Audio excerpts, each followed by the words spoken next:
Hello everybody, it is Thursday the 8th of May.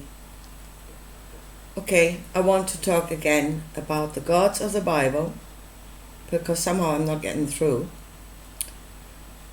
what the book actually says and us in it as spiritual beings because we are that.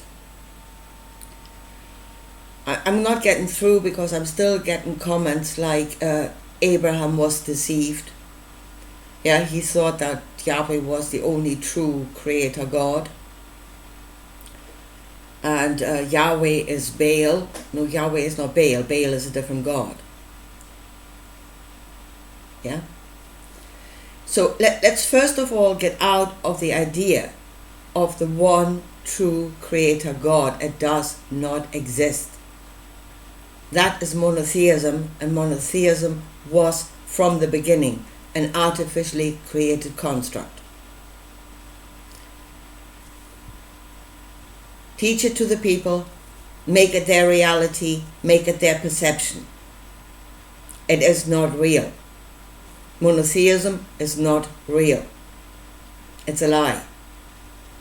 The truth is in the Bible. And there were many creator gods. And I show you what that God actually is and that we are gods. We do not need them. We do not need to know them. Actually, we are probably better off not knowing them. Again, let's make the distinction between the creator and the created. And they are one. They are part of the same being. You could say that we are cells in the body of the creator. Yeah? We are one. As Jesus described it, it is that which gives. It is the giver of knowledge. It is the giver of energy. And in it there is no judgment. The Father gives to all, and in him there is no judgment. Judgment is in the created.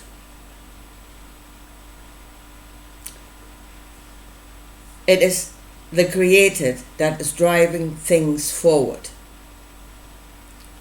It is in the created that there is need, that there is desire, that will lead to more knowledge, to more awareness. Judgment is with us. We will receive, but we are not being ruled over by a creator God. We shouldn't be ruled over by a creator God because we are creator gods. And there should be no other gods before us. So let's get back to the time of Abraham. Their experienced reality was that there were many. That is the truth that is in the Bible. That is the truth that is in the Bible. If you believe the Bible is the truth, that's it. There were many. And people lived with that reality. That was their experienced reality. There was human and there were others. Those that came from the heavens, those that came from the skies, whichever way you want to put that. But they were outside of this reality. Let's say it like that. That was the reality Abraham and his compatriots at that time lived in, experienced. Now, whether they all had direct contact with that other realm, with those other beings, I don't think so. because kings had their prophets that would bring to them the knowledge of God. So again, there were only probably a few, that on the spirit outside of the five senses, in an expanded awareness, absolutely knew, experienced those other beings. But spirituality, and that is spirituality. That is spirituality. It's not fluffy over beings of light and all. We are beings of energy. We can know on energy. We know on the spirit. We can do that. That is the greater part of ourselves that most of us are not aware of. As said, even in the time of Abraham, probably not all of them were aware of that or experienced it. But the experience of it was much more widespread than it is now. And even those that did not experience it personally knew it as a reality. They did not believe that there was a God somewhere in heaven. They knew. And they knew because the prophets would do things in this world not done in the physical. They knew that was a reality. Even if they weren't doing it themselves, they saw it happening.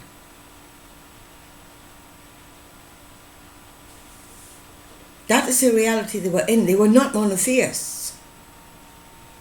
And gods were not so much gods as as the one creator that is somewhere, I don't know where. To them, that was a reality that was very close to home. And they knew that those that they were interacting with were others that had their being in the Creator. That's what they are. They are other beings that have their being in the Creator, as humanity is in experience in the Creator.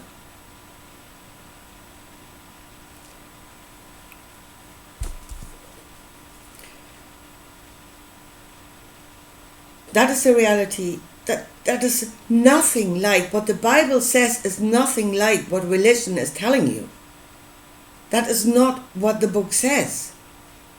Oh, there was the one true God and all the rest of them are idols. And no. There were many, and they knew many.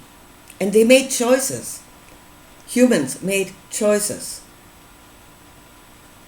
of which being to serve. But here comes, we were servants to those beings. We choose to serve those beings. We acknowledge them as something superior to us, something powerful. They were the powerful ones, the rulers. And we accepted that as reality. Again. And we chose to serve. That is what was happening.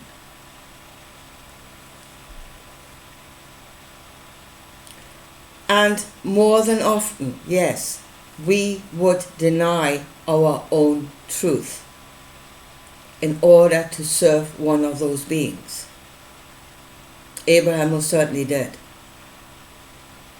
Whenever he was ready, good and ready to sacrifice his own son, because he was ordered to do so.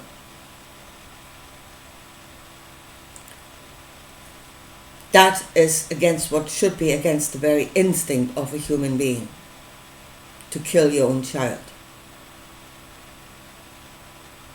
But Abraham suppressed his humanity in order to serve God. And God says to those that have experience on the spirit of that other reality, God says to the prophet, If your sins were as crimson as blood, I will declare it righteous because it serves me. You do as you're told, and I will give you the riches. I will reward you. And you go up against me, and I will destroy you. Again, that is a reality that they lived in. They knew. They experienced it. They were spiritual. Now, there was technology in this world at the time. I'm very sure of that. Again, they were given knowledge of how, or some of them had the knowledge of how to build machines. Look what is happening in the world today. What are we saying? That there are those of our esteemed leaders that are in contact with other beings and they're being given the knowledge of technology. Now, we're still in the same reality. Nothing has changed. Since the time of Abraham, nothing has changed. We no longer believe it. We don't. We live in a reality that we no longer believe in, which is rather strange. We're disconnected from the reality we're in because we no longer believe it. We've been told not to believe it. We've been indoctrinated in not to believe the reality of the Bible and the reality that I would say is still here. Nothing has changed.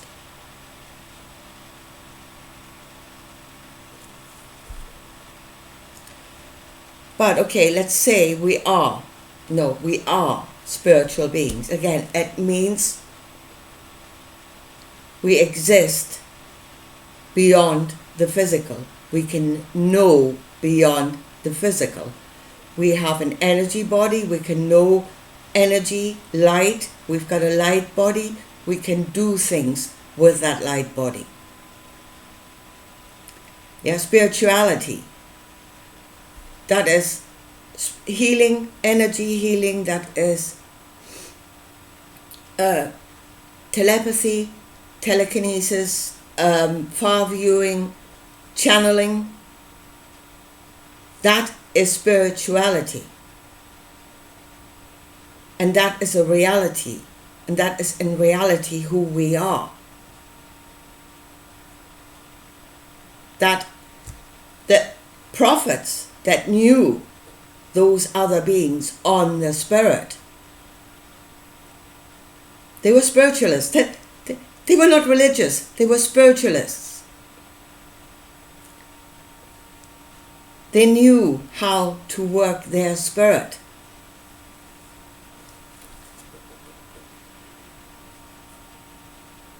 So let's say that knowledge will become widespread again. I think we're going toward that. Then what do we do with it? How do we use those capabilities once we are aware of them again and we've learned how to use them again? Again, I'd say that is a body that we are not aware of. And as we have to learn from being born as a toddler and stuff like that to use our physical body, once we become aware of the other, we will be like children again, having to learn how to use that body. But then how do we use it? Do we use it to know God? That's the question. Because that is what religion tells you. You should know God. We should know the gods. There were more than one. We should use that ability in order to know God, to become aware of those others that have their being in the Creator, in order to serve them. Yeah, if you're a spiritual being, that is what you should do with that. You should be a servant to something greater than yourself. And then they do become the creator gods because they are the ones that are calling the shots. What is to be done? They will rule in this world. They will create the reality that we live in. They are the creator gods because we don't speak against it. We just do as we're told. again, should that become again a widespread reality in awareness of all? Or do we use these capabilities in a different way? Not to serve them, but to serve us, to serve humanity, to serve this world, to get a closer knowledge of each other, not of them, but of each other. Love your neighbor as yourself. Not love God more than your father, mother, and ever. In fact, you should hate them. But know each other. Love your neighbor as yourself. Love this world. Love the consciousness that is all around you. To heal, to fix, to clean up the mess that we have created, not knowing what it is we're doing, not standing in our own truth, but let somebody else be the creator God of this world, instead of being it ourselves.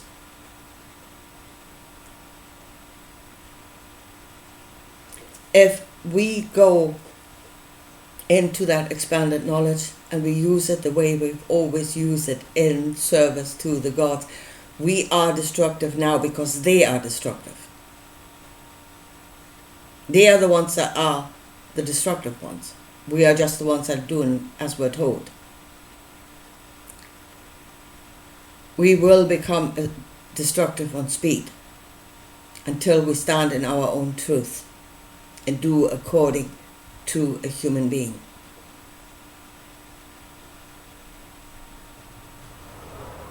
Because to them, knowledge is power.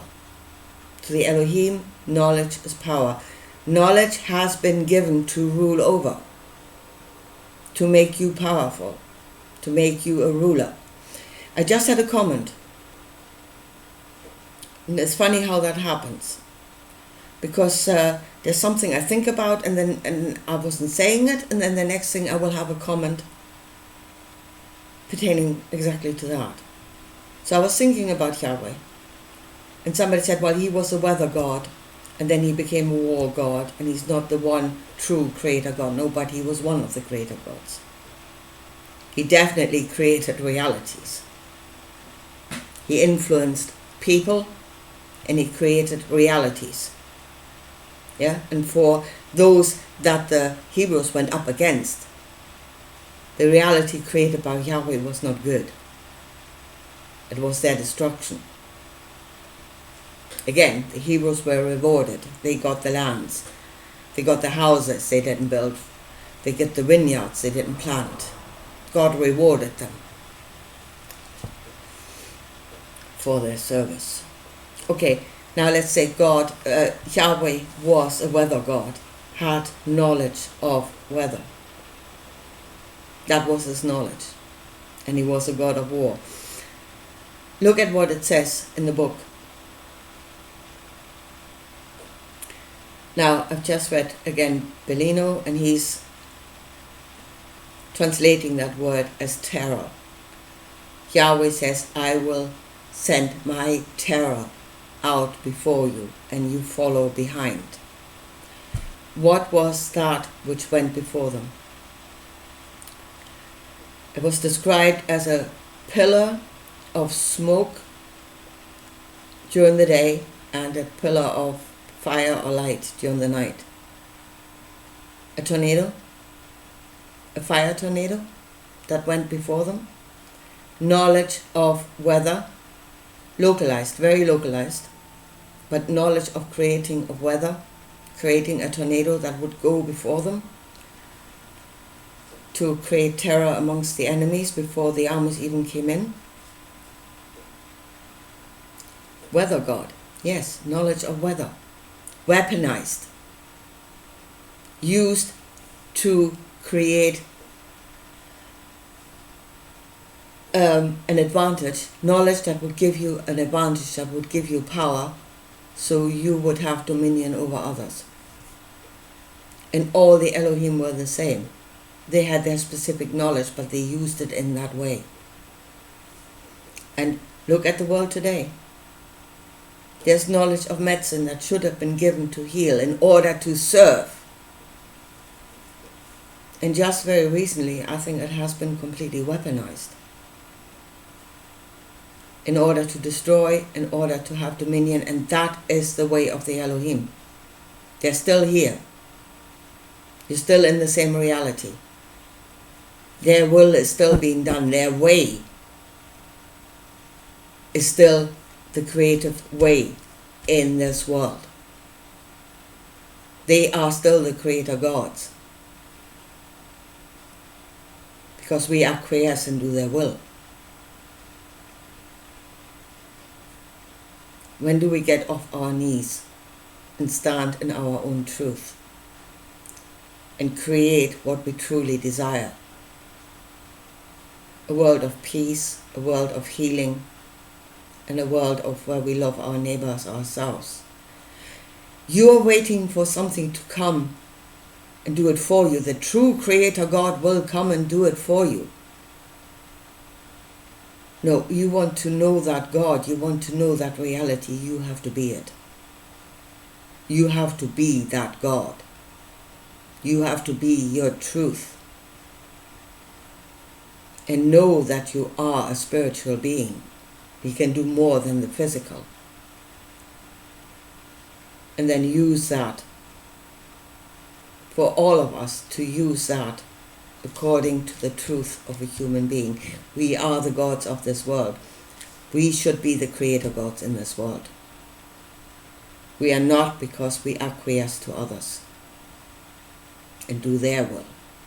That is what brings the destruction into this world. We are not the bad guys, we are the weak guys.